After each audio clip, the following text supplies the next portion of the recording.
नमस्कार, प्रियंकाज फूड कॉर्नरमध्ये आपलं स्वागत आहे। रोज रोज तीच भाजी खाऊन जर कंटाळा आला असेल तर आजची रेसिपी ही तुमच्यासाठी आहे। तर आज आपण बनवणार आहोत झणझणीत कांदा झुणकाची रेसिपी। बनवायला खूपच सोपी आहे आणि अगदी 10 मिनिटांमध्ये बनवून तयार होते। चला तर मग सुरुवात करूया आपण आपल्या रेसिपीला।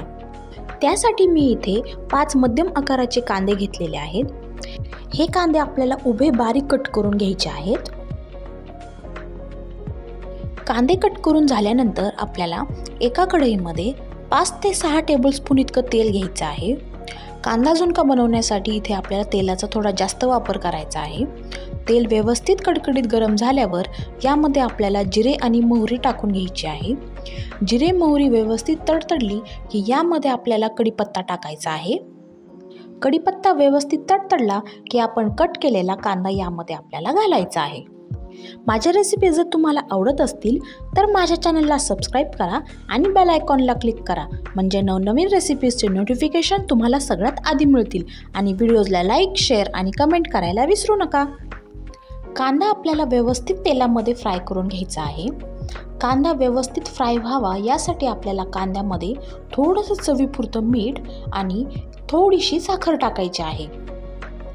यानंतर कांदा आपल्याला लो फ्लेमवर 1 ते 2 मिनिटं व्यवस्थित फ्राय करून घ्यायचा आहे। कांदा व्यवस्थित फ्राय झाल्यानंतर यामध्ये आपल्याला थोडीशी हळद आणि 2 चमचे तिखट घालायचं आहे। तिखटाचं प्रमाण तुम्ही तुमच्या चवीनुसार थोडंसं कमी जास्तही ठेवू शकता। यानंतर आपल्याला यामध्ये सगळ्यात महत्त्वाचं म्हणजे मॅगी मसाला घालायचा आहे। मॅगी मसाल्यामुळे आपल्या झुणक्याला खूप छान चव येते।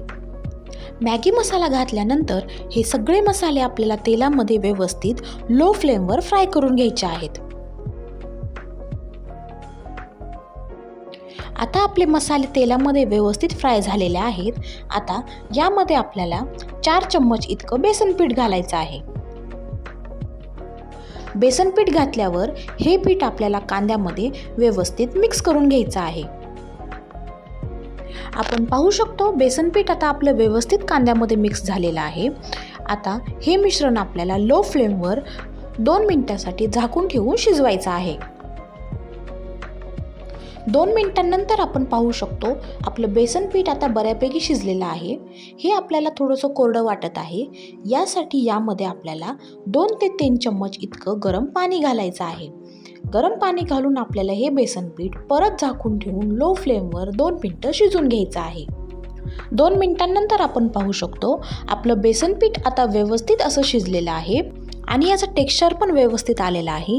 जर तुम्हाला हे थोडंसं कोरडं वाटत असेल तर तुम्ही यामध्ये अजून थोडंसं पाणी ॲड करू शकता। शेवटी आपल्याला यामध्ये थोडीशी कोथिंबीर टाकायची आहे आणि आपला झणझणीत असा कांदा झुणका तयार आहे। अगदी 10 मिनिटांमध्ये बनवून तयार होतो आणि खायला पण खूप चविष्ट लागतो। आवडली ना रेसिपी आवडली असल्यास करून पहा आणि मला कमेंटमध्ये सांगा कशी झाली होती ते। थँक्यू।